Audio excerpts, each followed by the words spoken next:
नमस्कार दोस्तों, मैं भूपेंद्र खन्ना फिर स्वागत करता हूं आपको तीसरे इम्पॉर्टेंट सैम्पलिंग के प्रश्नों के अंदर। दोस्तों, हमने भाग 2 बना लिए हैं जो कि बहुत बहुत बहुत महत्वपूर्ण है आपके एग्ज़ाम की दृष्टि के हिसाब से, और उसी कड़ी में मैं बात करूंगा आप पार्ट 3 के सैंपल के क्वेश्चंस की। चलिए शुरू करते हैं आज का पहला क्वेश्चन। जनगणना अन्वेषण के प्रतिदर्श अन्वेषण से अधिक पसंद नहीं किया जाता, क्यों नहीं करते? पहला, इस पर अधिक खर्च होता है, यह समय साध्य है, इसमें भूल की अधिक संभावनाएं होती हैं, और उपयोग सभी। भूल मतलब कि बहुत ज़्यादा आप इसमें कुछ चीज़ भूल जाओ, कोई प्रॉब्लम हो जाए, तो ऑब्वियसली इसका आंसर होगा ये सभी कारण हैं कि जब हम जनगणना अन्वेषण को प्रतिदर्श के मुकाबले अधिक पसंद नहीं करते हैं। तो ऑप्शन नंबर 4 इसका जवाब होगा, उपरोक्त सभी। यादृच्छिक प्रतिचयन को निम्न में से किस नाम से भी जाना जाता है? यादृच्छिक मतलब random sampling is also known as प्राथमिक प्रतिचयन, गैर प्रयुक्त प्रतिचयन, स्तरित प्रतिचयन, चौथा जनगणना। तो यादृच्छिक प्रतिचयन को हम निम्नलिखित रूप से बाय डिफ़ॉल्ट जानते हैं प्राथमिक प्रतिचयन के नाम से, मतलब प्राइमरी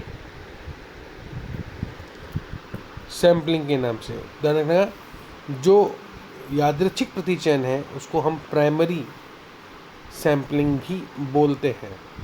अगला क्वेश्चन देखते हैं। प्रतिचयन की वह विधि जिसमें जनसंख्या को विभिन्न सजातीय समूह में किसी विशेषता के अनुसार विभाजित किया जाता है को कहते हैं। आपके ऑप्शंस हैं निर्णय प्रतिचयन, स्तरित प्रतिचयन, समूह प्रतिचयन और क्रमबद्ध प्रतिचयन। तो हम जब जनसंख्या को विभिन्न सजातीय, whenever we have heterogeneous population, और आप उसको जब होमोजीनियस पॉपुलेशन में डिवाइड करते हो, तो उस कड़ी को, उस कला को बोला जाता है स्तरित प्रतिचयन। तो इसका आंसर होगा ऑप्शन नंबर 2। किसी प्रतिदेश का आकार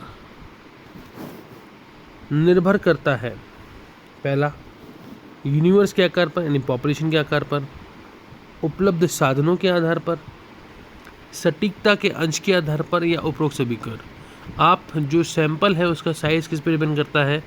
पॉपुलेशन का साइज़ कैसा है, आपके पास जो रिसोर्सेज वो कैसे हैं, आप किस लेवल की सटीकता चाहते हो, मतलब कैसा आप आंसर चाहते हो, या उपरोक्त सभी पर।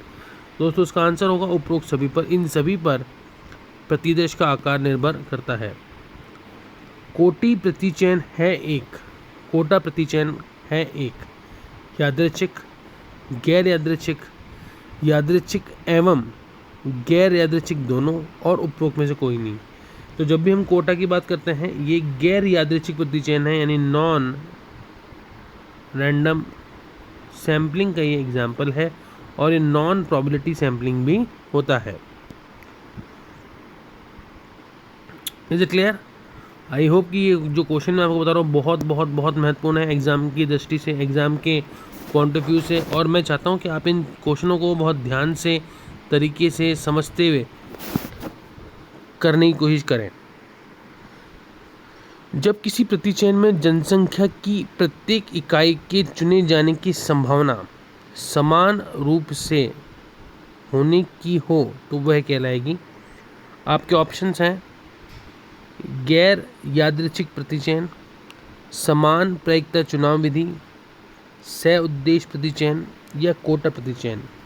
तो जब किसी प्रतिचयन में जनसंख्या के प्रत्येक इकाई के चुने जाने की संभावना समान रूप से हो तो वह कहलाती है समान प्रायिकता चुनाव विधि। ये सिंपल रैंडम सैम्पलिंग का एक और नाम है। तो प्राथमिकी प्रतिचयन हो, सिंपल रैंडम सैम्पलिंग हो, या समान प्रायिकता चुनाव विधि हो, ये सभी एक ही हैं। अगला क्वेश्चन है, प्रतिदेश के आकार को निर्धारित करने के लिए निम्न में से कौन सा सूत्र उपयोग में लाना चाहिए? ऑप्शंस हैं वांछित प्रतिदेश का आकार अपॉन जवाब देने वाले संभावित अनुपात, जवाब देने वाले संभावित अनुपात अपॉन वांछित प्रतिदेश का आकार, जवाब देने वाले संभावित अनुपात अपॉन जनसंख्या का आकार, या उपरोक्त में से कोई नहीं। तो प्रतिदेश का आकार निर्धारित करने के लिए जो फॉर्मूला है वो है वांछित प्रतिदेश का आकार अपॉन जवाब देने वाले संभावितों का अनुपात, यानी इसका जवाब होगा ऑप्शन नंबर 1। कौन सा होगा दोस्तों? Option number 1। नेक्स्ट क्वेश्चन है, बहुत इंपॉर्टेंट है ये भी। निम्न में से सामान्यतः किसी सबसे बड़ा प्रतिदेश का आकार होना चाहिए या होता है? किसमें प्रतिक्रिया का सबसे बड़ा होता है? अनुपातिक स्तरित में, क्रमबद्ध प्रतिचयन में, साधारण यादृच्छिक में, या समूह प्रतिचयन में? तो बता दूं, ग्रुप सैम्पलिंग में जो प्रतिदेश का आकार होता है वो सबसे बड़ा होता है। क्या होता है दोस्तों? सबसे बड़ा आकार किसमें होता है? ग्रुप प्रतिचयन में, यानी समूह प्रतिचयन में। प्रतिचयन त्रुटि पाई जाती है जनसंख्या में, प्रतिचयन में, जनसंख्या और प्रतिचयन दोनों में, और उपरोक्त में से कोई नहीं। That sampling has to be done usually population में, सैम्पलिंग में, पॉपुलेशन एंड सेंसस दोनों के अंदर, या सेंसस और सैम्पलिंग दोनों में, या नन ऑफ दीज। तो दोस्तों उसका आंसर होगा जनसंख्या में भी और प्रतिचयन में भी इसकी बात होगी। तो ऑप्शन नंबर 3। नेक्स्ट क्वेश्चन है, प्रतिचयन त्रुटि पाई जाती है जनसंख्या में, प्रतिचयन में, जनसंख्या और प्रतिचयन दोनों में, और नन ऑफ दीज। तो प्रतिचयन त्रुटि कहाँ मिलेगी हमें? यूजुअली प्रतिचयन में।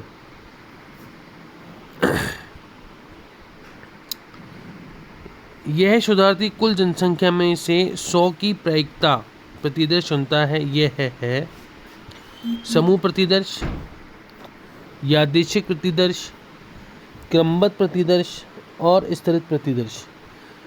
जनसंख्या कुल 100 को ही हम चुन रहे हैं, जनसंख्या की कोई आपको गणना नहीं दी गई है, और आप 100 लोगों का सैंपल ले रहे हो। तो ये किसका एग्जाम्पल है? यादृच्छिक प्रतिदर्श का। निर्णय प्रतिचयन एक प्रकार का है। पहला प्रायिकता प्रतिचयन, गैर प्रायिकता प्रतिचयन, क्रमबद्ध प्रतिचयन, और उपरोक्त में से कोई नहीं। तो जब भी आपने निर्णय लिया, डिसीजन सैम्पलिंग की जब बात आती है, वो एक गैर प्रायिकता प्रतिचयन है। क्या है वो? गैर प्रायिकता प्रतिचयन है।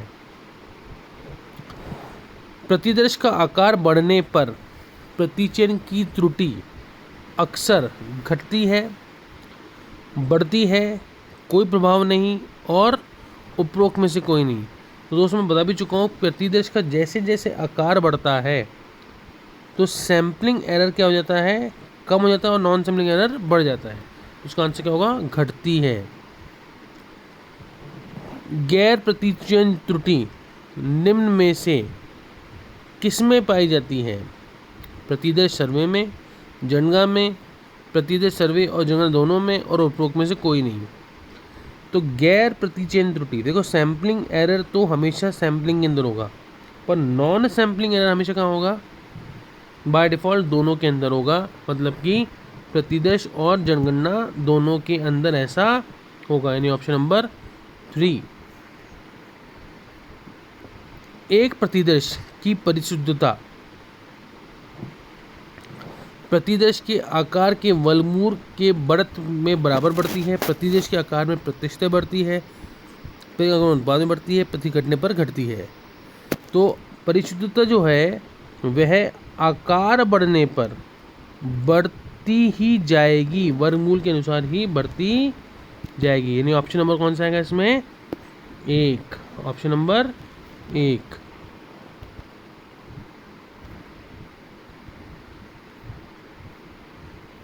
अगला है, एक शोधार्थी कुल जनसंख्या में से 100 की प्रायिकता प्रतिदर्श चुनता है।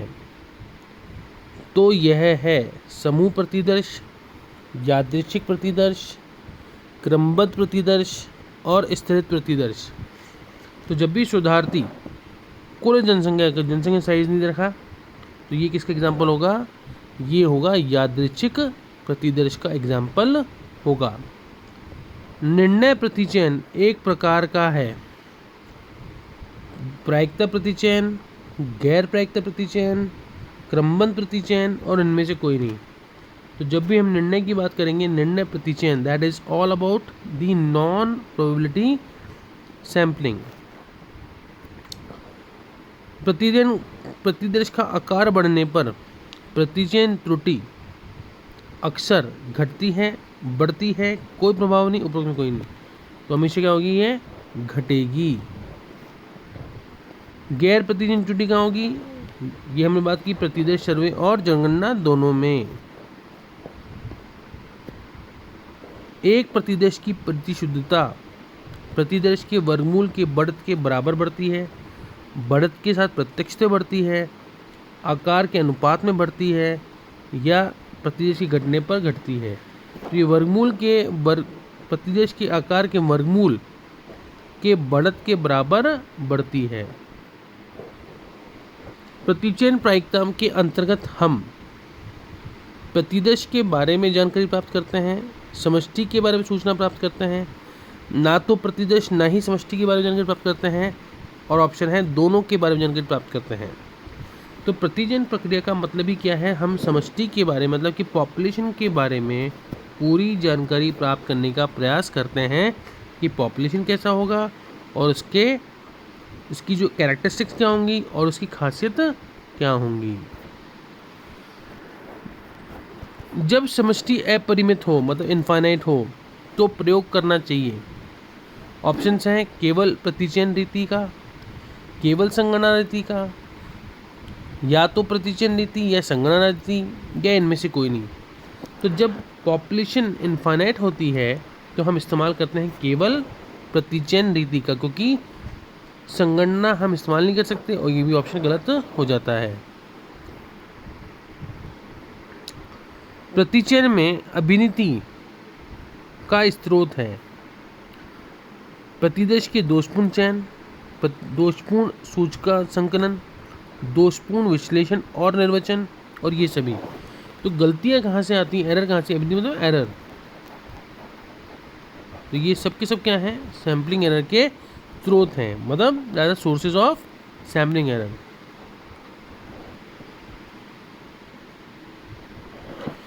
एक यादृच्छिक प्रतिदर्श की सूक्ष्मता या परिशुद्धता उसके आकार में वृद्धि के अनुपात में प्रत्यक्ष रूप से बढ़ती है, प्रतिदर्श के वर्गमूल में वृद्धि के अनुपात में बढ़ती है, आकार के अनुपात में बढ़ती है, या इनमें से कोई नहीं। तो यादृच्छिक प्रतिचयन में प्रतिदर्श की सूक्ष्मता या परिशुद्धता प्रतिदर्श के आकार के वर्गमूल की वृद्धि के अनुपात में बढ़ती है।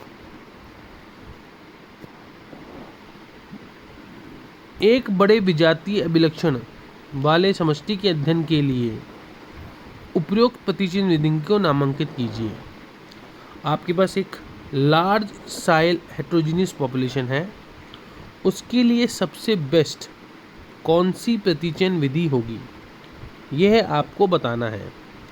ऑप्शंस है यादृच्छिक प्रतिचयन रीति, सविचार प्रतिचयन रीति, स्तरित या मिश्रित प्रतिचयन रीति, या इनमें से कोई नहीं।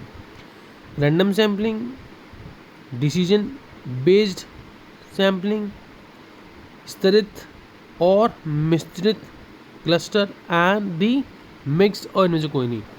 तो बड़े विजातीय के लिए हम इस्तेमाल करते हैं स्तरित और मिश्रित प्रतिचयन रीति।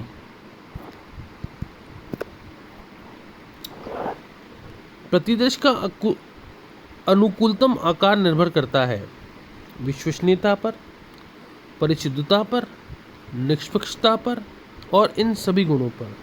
तो प्रतिदर्श का जो अनुकूल आकार है वह इन सभी पॉइंट पर निर्भर करता है कि आप कैसी परिशुद्धता चाहते हैं, कितनी निष्पक्षता चाहते हैं, विश्वसनीयता क्या चाहते हैं, ये सभी इसके पॉइंट होंगे। निम्न में से किस दिशा में निर्देशन पद्धति उपयोग नहीं है? नवजात शिशुओं के औसत भार के लिए, चुनाव से ठीक पूर्व वोटरों के विचार के लिए, प्रेशर कुकर की किस्म के बारे में और विद्युत बल्बों की औसत आयु के बारे में। तो नवजात शिशु की औसत भार में, क्योंकि इसमें कोई हजार्डस काम नहीं, ये कर सकते हैं। एग्जिट पोल में भी हम इसको इस्तेमाल कर सकते हैं। प्रेशर कुकर की किस्म यहाँ पे नहीं कर सकते। क्यों नहीं कर सकते? क्योंकि अगर प्रेशर कुकर में कोई भी एरर हुआ तो ये ब्लास्ट का कारण हो सकता है। तो यहाँ पर हम लेंगे सेंसस का इस्तेमाल। इसलिए इसका आंसर क्या होगा भैया? Option number 3। प्रतिचयन त्रुटि निम्न में ही पाई जाती है: प्रतिदर्श सर्वे में, जनगणना में, प्रतिदर्श सर्वे और जनगणना दोनों में, और उपरोक्त में से कोई नहीं। तो प्रतिचयन त्रुटि हमेशा कहाँ मान लेंगे हमें? बाय डिफॉल्ट प्रतिदर्श सर्वे में।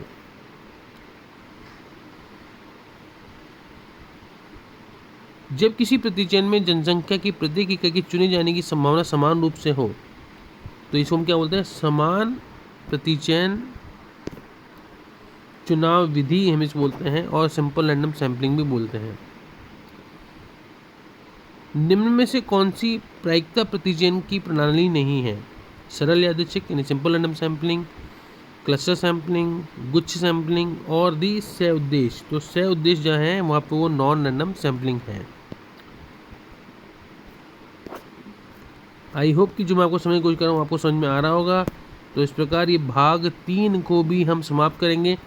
दोस्तों, आप सभी से नम्र निवेदन है, इस PDF को प्राप्त करने के लिए आप हमारे टेलीग्राम चैनल अपोगी एड्यूटेनर को ज्वाइन करें।